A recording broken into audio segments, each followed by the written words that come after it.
Θεός υπάρχεις, και εσύ την δόξα αναπέμπουμε, το Πατρί και το Υιό και το Αγίο Πνεύματι, νικαία ή και εκ τους αιώνας των αιώνων. Κύριε δεηθόμεν.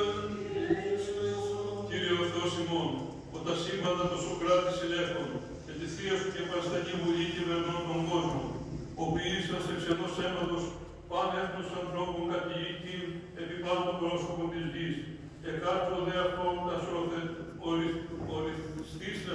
οριθεσίας της κατοικίας αυτών, και το ευσεβές ημών έθνος εξαιρέτως ευεργετήσας, την επίγνωση της εις αληθείας αυτοχαρισάμενος, προς το φως της Ορθοδόξου πίστεως καθοδηγήσας και μεγάλους εξ αυτού της Εκκλησίας πατέρας και διδασκάλους αναδείξας. Ελεύθερον μεν αυτό επί αιώνας διατηρήσας, δουλοθέντε και στηρίξα και διασώσας, και εις ελεύθερον βίον άφθης, βίον εξαναστήσας.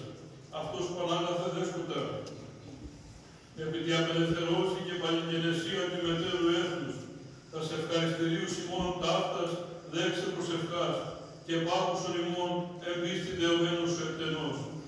Τας ψυχάς των υπέρ της πίστεως και της πατρίδος ημών, ευκλαιός αγωνισαμένων και ηρωικός μεσόντων, ή μαχαίρα, ή αγώνια αδερεθέντων, ή εν αιχμαλωσία, ή κακουχία αποθανών των πατέρων και αδελφών ημών, μετά τον απεώνος ή ευαρεστής άλλων ανάπαυστον.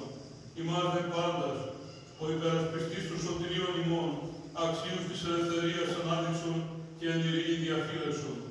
Πάσαν αρχή και εξουσία διδοκράτη εν ειρήνη και ομονία διατήρησον. Ευστάθεια και εκκλησία και την πολιτεία σου νορούμενος.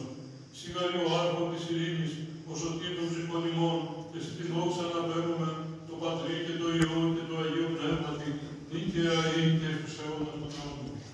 Παρακαλώ σας πατρί.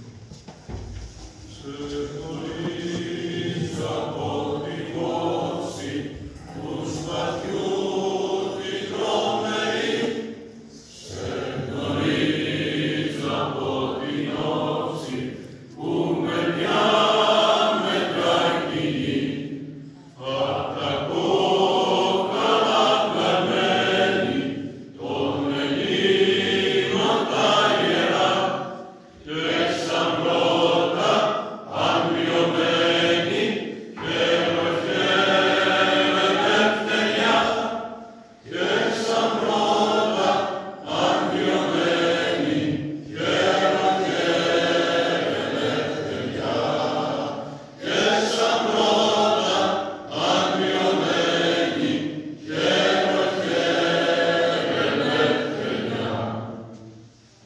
Όπως μας ήταν ο περισσότερος σκλαβωμένος από όλη την Ελλάδα. Περίπου 650 χρόνια η Κρήτη ήταν υποκατοχή. Αρχικά από Βενετσιάκη και από το 1669 μέχρι αρχές του 20ου αιώνα υπό τουρκική κατοχή. Σε αυτή την πάροδο των αιώνων έχουμε μεγάλες θυσίες ιερών και εκκλησιαστικών πατέρων της Κρήτης.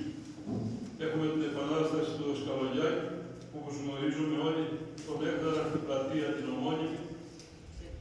Έχουμε τη θυσία της Ιεράς Συνόδου της Εκκλησίας της Κρήτης στο Μεγάλο Αρκαδέ του 1821 στις 24 Ιουνίου, όπου έσπαξαν τον Μητροπολίτη Κρήτης Γεράσιμο Παρδάκη και κατόπιν κρέβασαν την Ιερά Σύνοδο στην πλατεία του Αγίου Μινά.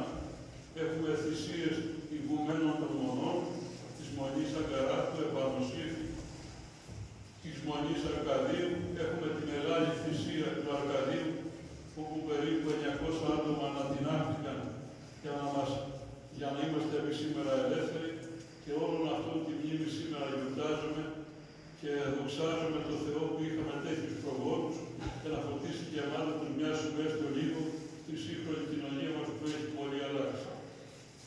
Οι ευχές των Αγίων αυτών που θυσίασαν το αίμα τους να σκεπάζουν την Ελλάδα, να μας κάνουν και εμάς περισσότερο φιλοπάτριδες, να αγαπήσουμε την πατρίδα μας όπως αυτή και να θυσιαστούμε όταν χρειαστεί.